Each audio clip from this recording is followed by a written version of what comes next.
Hi Sagittarius, I'm Anisha. To know more about my work, you may visit my website www.tarotbyAnisha.com. For those of you who are seeking deeper clarity, be it in your love lives or your career, for a personal consultation, you may write to me at tarotbyanisha@gmail.com. Sagittarians, this is your annual 2019 forecast, and we have a lot of changes this year. We have the majority of the planets that are moving into an earth sign, and the most of the tone of 2019 is about implementation, it's about applicability, it's about dreaming less and doing more, it's about giving feet to your dreams, to your ideas, to your thoughts.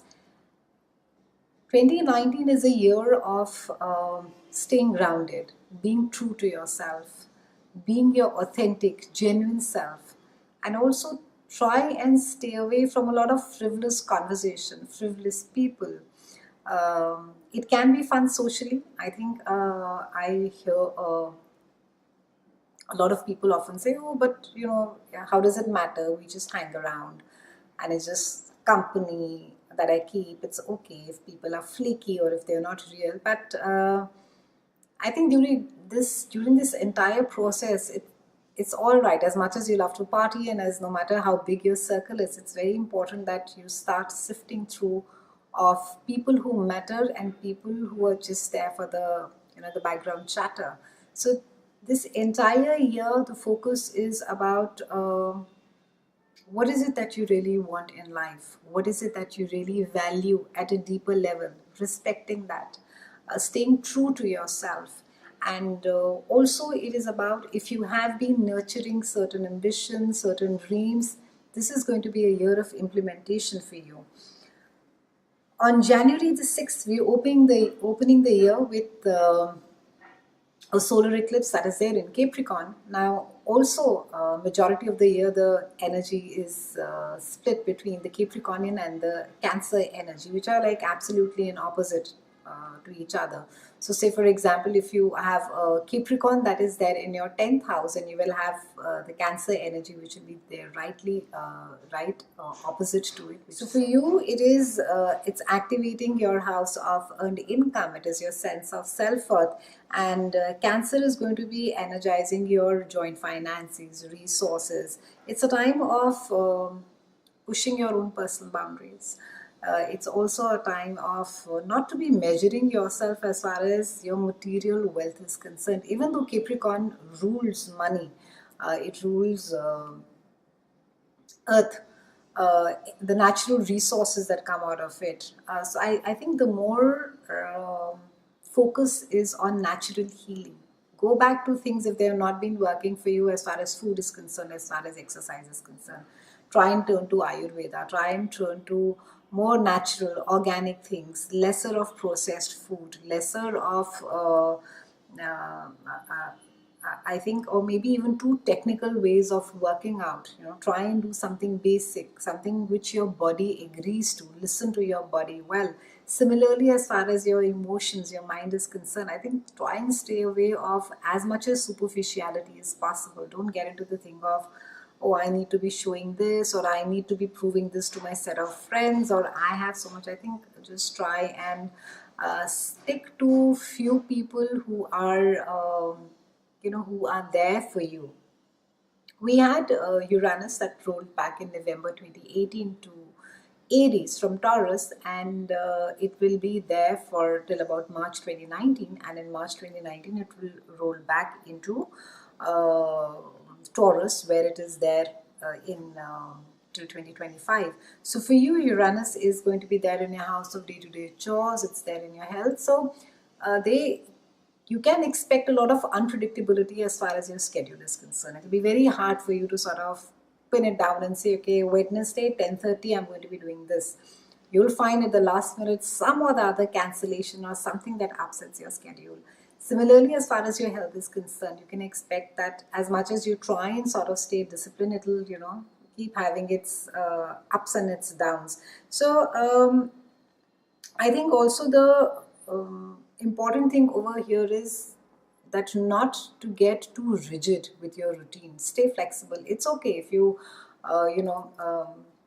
missed doing a certain X thing because you wanted to hang around with your friends, it's quite all right. So try not to be too hard on yourself. Stay flexible. If there's a last minute change of plans, sort of just roll with the irregular schedules. Also, it can be in certain cases that your working hours could be non-traditional. Maybe some of you could be working night shifts more, or you could be working more erratically, you could be working from home. Try and not do things or work which is very lifeless, or it could really sort of bore you and drag you down, which could be very limiting and frustrating for you. And it's important for the next 7 years that you're involved in work which gives you variety, which sort of further it will stimulate you, it will challenge you mentally. And also I think it's a year as far as work is concerned to get inspired. Take a little bit of a risk, do something different. And also it could be something quite unconventional which has not got tried earlier. On July 2nd, we have a new moon that is there in your house of, and this is the house that you rule, Sagittarians. It's long distance travel, and it is about meeting with people from different cultures. Maybe some of you could be traveling, some of you could be dealing with foreign offices. On July 16th, we have another eclipse that is there in your house of communication. So with these eclipses, it seems that something is coming to an end. Maybe a project is finishing, maybe you're closing the negotiations during this time, maybe you're finishing up, writing that book. Something comes to an end over here.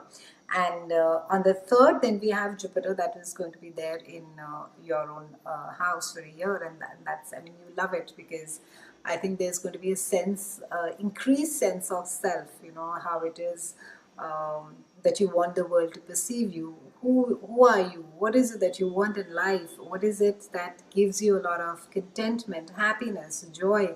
These are the things that are going to sort of get sifted and enhanced and put in focus for you.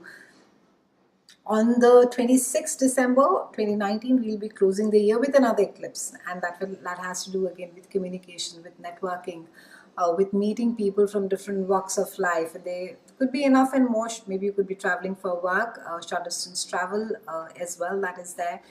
Try and keep your communication very clear. Try and keep your, and also I would say that, some of you Sagittarians do suffer from a foot and mouth disease. Try not to let your ego to get the better of you this year. Sort of step back, see how it is that the repercussions could affect, and then take a decision whether you should be, in which way you should be dealing with the person. On love and relationships, the entire 2019, it's a year of pausing. It's a year of not rushing blindly into things, especially I would say into big commitments. It's also a year of investing time with relationships, with friendships which have stood the test of time, which are there for you. I think even as far as love is there, you are going to be needing and seeking a lot of freedom in your relationships. I think this year you're just not going to get, there's going to be this sense of that I can't be trapped, or I feel trapped if I'm, in a very intense relationship. So I think for Sagittarian partners, even if you're a Sagittarian, the more space you can get and the more space you give, the more your relationship will flourish. It's been a pleasure speaking with you, Sagittarians. I wish you a fantastic 2019, and I'll see you soon. Thank you so much for watching.